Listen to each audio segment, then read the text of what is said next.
Hello, everyone, and welcome to the Your Mark on the World show. I'm your host, Devin Thorpe. I'm a Forbes contributor covering social entrepreneurship and impact investing. And today we have a great guest. We have with us today Camille Kerr. She's the co-director of Workers to Owners at Democracy at Work Institute. Camille, welcome to the show. Thanks so much, Devin, for having me. Well, Camille, we're interested in what you have to say. Now, let's start by looking at a couple of problems that you identified for us in our pre-interview. You mentioned that aging baby boomers is a problem, a threat to the economy. How's that so? Well, aging baby boomers have $10 trillion in wealth currently in businesses that they are going to transfer. And so much of that is going to just go up on the open market.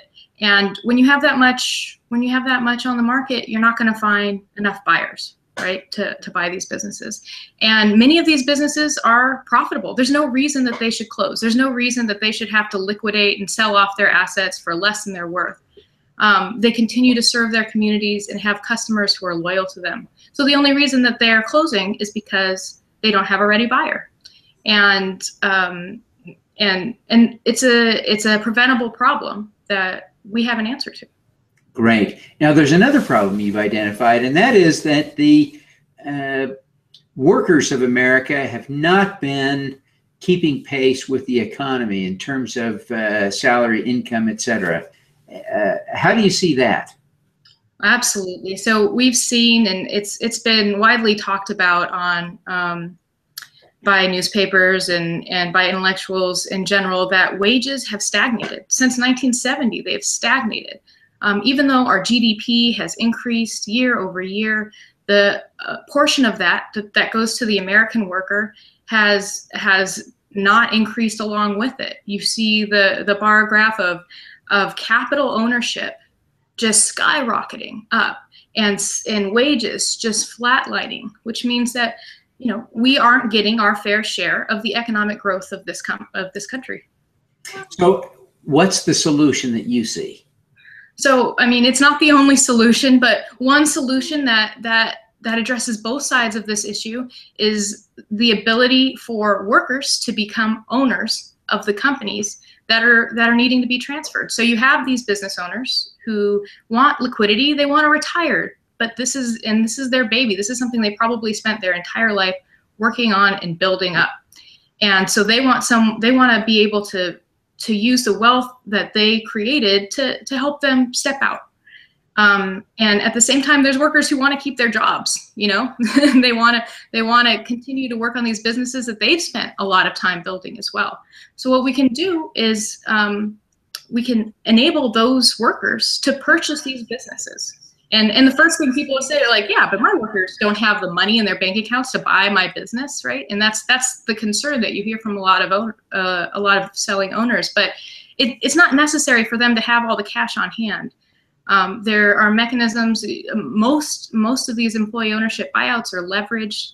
They use loans that allow the workers to pay for the company with its own profits. It's kind of a genius idea that allows these businesses to continue while building wealth for those workers that helped build those businesses up. That is a great point. Now, let's talk about some of the mechanics. Is that okay? Absolutely. I know a lot of people have no idea how this works. And of course, one model is an employee stock ownership plan. Have you worked with those? Yep. I used to work at the National Center for Employee Ownership that focuses specifically, mostly on ESOPs, and those are great vehicles they have great tax advantages for larger companies. So what that is the mechanics of that is it's actually a trust that buys the company on behalf of the employees, and then it's almost operates like a retirement plan or a profit sharing or employee benefit plan where the workers then get the value of their company out on retirement. And then another model that you use sometimes is a co-op, right? Yes. Tell us about how that works. Well, worker cooperative is a democratic organization, and it's a little bit different than an ESOP in that way. ESOPs can be run democratically, but most of them aren't. So all worker cooperatives are run democratically, and that means that each worker has one vote for their leadership, for the board of directors. So unlike a traditional corporation where the shareholders oversee the board of directors, oversee the management, oversee the workers, this one line down where workers have very little control, this is an accountability loop where the workers vote for, they are the shareholders. The workers and the shareholders are the same group, and they vote for the board, who votes for the management, who then oversees the workers. So you have a lot, you have a business that's ultimately controlled by the people who are there every day putting their labor forward. What kind of outcomes are you seeing in terms of the performance of co-ops? And have you done any comparison to how they compare to ESOP companies and companies with no worker ownership? Well, we actually lean on the ESOP field for a lot of our data. There aren't that many right now worker cooperative conversions, not enough for robust academic data. We're working on that with leaders in the field. But yes, ESOPs have over the years had incredible academic studies on how post-transaction, if you look at a company that becomes employee-owned and a very comparable company that doesn't, that performance increases, that their assets and overall compensation increases for workers, and that workers are more engaged. So it has been demonstrated as a very powerful model. So how does the structure of a co-op facilitate those same kinds of outcomes in a better way? Because it seems to me that's what you're trying to do. And maybe I'm putting words in your mouth, but it seems to me that you have left behind the ESOP world for the co-op world because you think it's a better model. What makes it a better model for driving those outcomes? Oh, I want to give a quick caveat. I actually think ESOPs are an incredibly powerful tool, and there's and I certainly haven't left them, right? I love them and will continue to promote them when they're the right fit for a company. But the additional benefits, I believe, of a worker cooperative model are its sustainability over time. Worker ownership, democratic worker ownership. Actually, you know, there's some quotes by public officials that, you know, an employee-owned company would never ship its jobs overseas. But in an ESOP, you know, the management is ultimately, the management and the trustee are ultimately in control, and it's not a vote of the workers for the board. So that's not really true. ESOPs have often shipped their, not often, but ESOPs have shipped their jobs overseas. Whereas in a worker cooperative, it's ultimately accountable to the workers, right? Not just the workers as shareholders in their financial stake, but the workers as people, as laborers, as people who spend their time in those businesses. Now, in an ESOP, oftentimes the ESOP trust will only buy a portion of the company, in part because oftentimes the employees in aggregate can't afford to buy the entire company. Can a co-op own a part of the company like an ESOP can? In many states, so unlike an ESOP, a co-op isn't a creature of federal law. There's not one law that governs all worker cooperatives. It's state-to-state cooperative statutes. But absolutely, democratic employee-owned firms can do that in fractions. I'm working with an organization called the ICA Group. They've been around since 1977, and they are building these trust-based models that allow that are innately democratic, trust-based models that allow for 10% or 20% or 30% of the shares to be transferred at first and then 100% to happen later. Because yes, financing and capital is a real issue when you're transferring an entire 100% of a company at once. That's a lot of leverage for a company to take on, especially if it doesn't want outside capital to come in. Yeah, so You talked a little bit about the legal construct. You hinted just a little bit at this. Let's talk about that a little bit more. I don't believe you're an attorney, but I am. I am an attorney. I don't want you to give legal advice, but give us just an overview, a sense of the legal framework that is used for setting up a co-op. Yeah, but I actually am an attorney. But oh my gosh! Yeah. Thank you. So glad. So in different states, like in California, we have a cooperative corporation statute that allows a business to register specifically as a cooperative, and that and then recently a few colleagues in different organizations around the Bay Area, and I passed a worker cooperative specific element to that. So now you can actually be a worker cooperative in California. And basically what it does is it bakes in the democratic structure. So you have to have one worker, one vote for the board of directors. Like, that's just baked into how that corporation runs. You can't have as much outside, you can't have outside investors getting 30 or 40 or 50% of the value of the company. That's baked into the structure of the organization. So it's basically and then for those restrictions, you have certain tax benefits, right?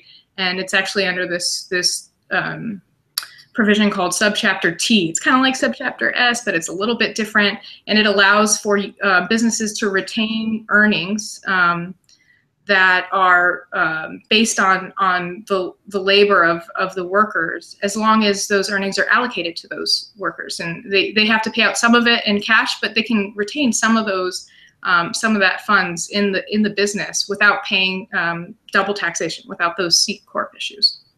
Now, do you have a case study that you're fond of sharing when you talk about setting up a co-op?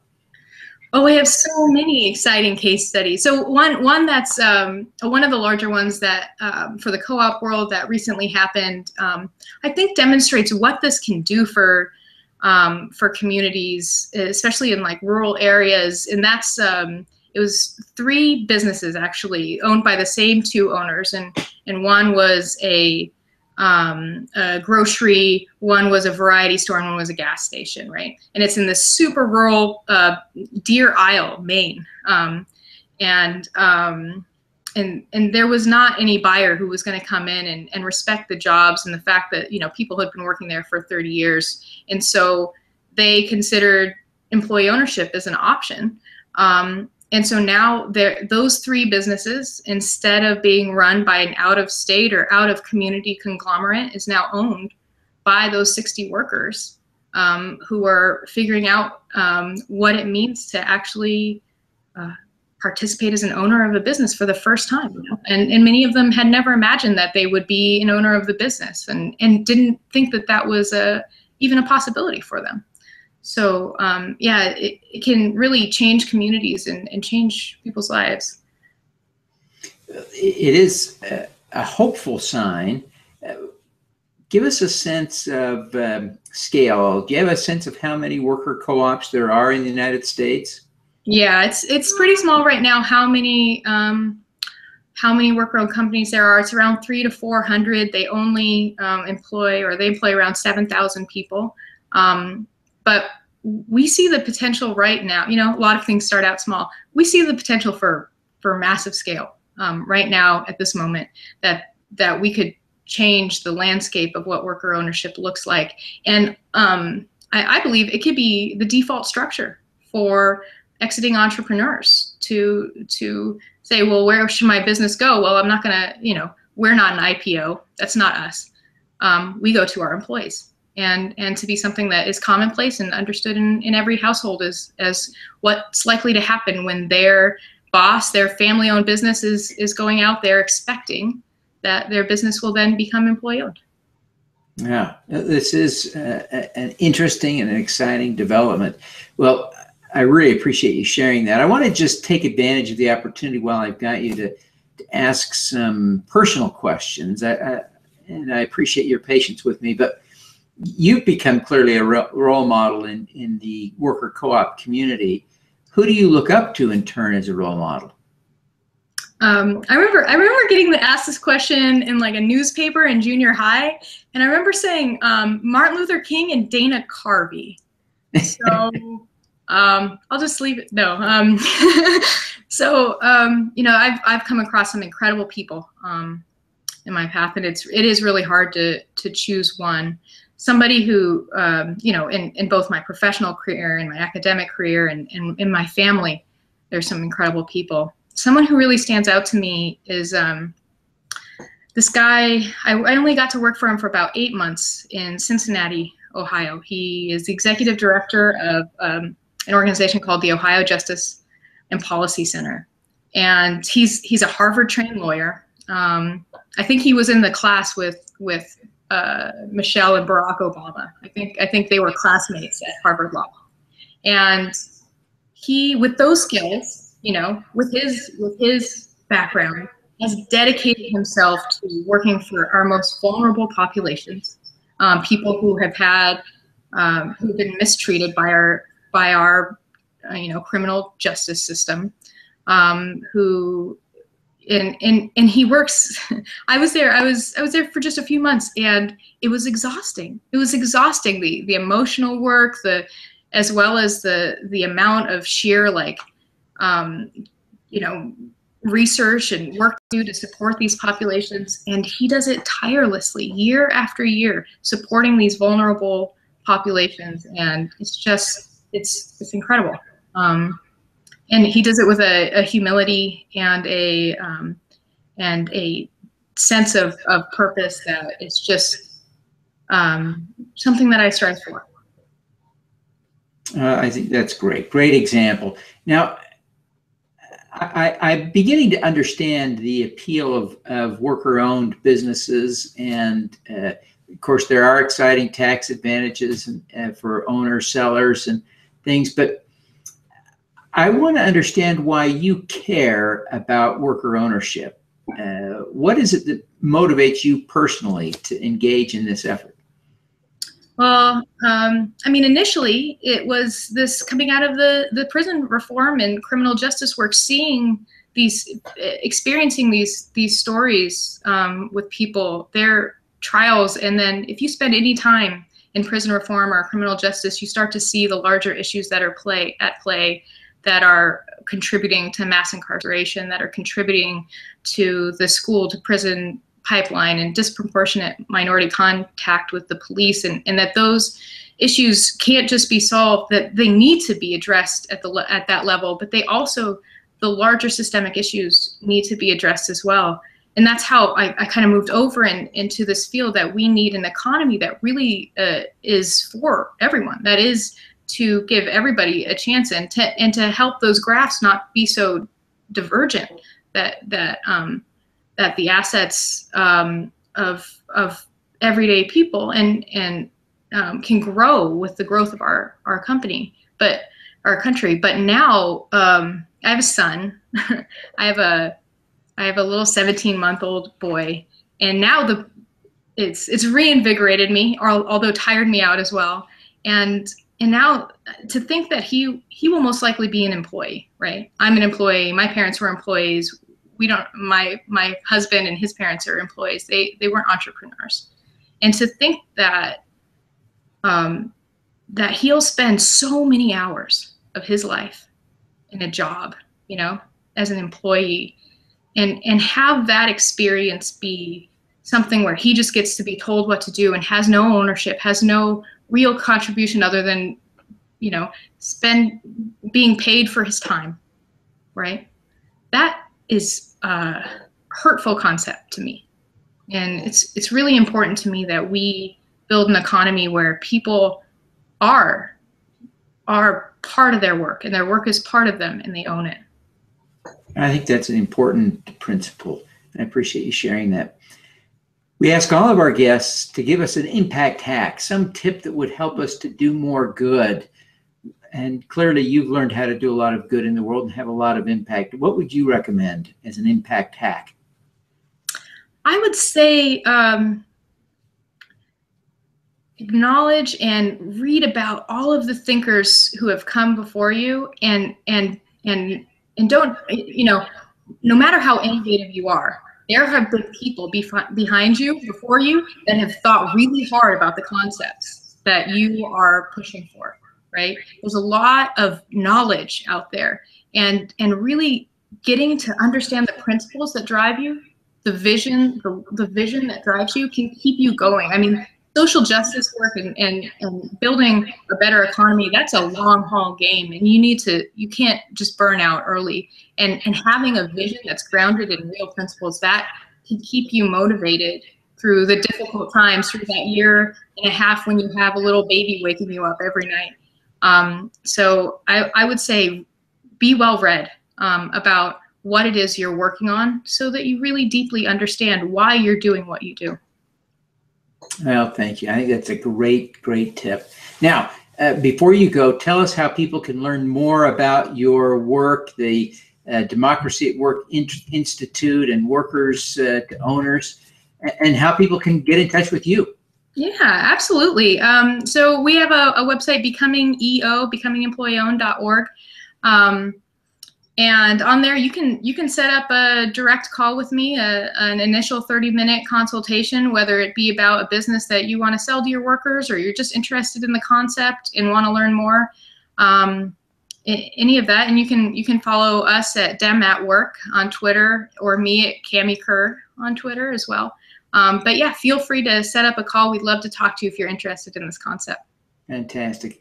Well, Camille, thank you very much for taking the time to be with us today, and we wish you every success in scaling up worker ownership. Thank you so much, Devin, for having me. All righty, let's do some good.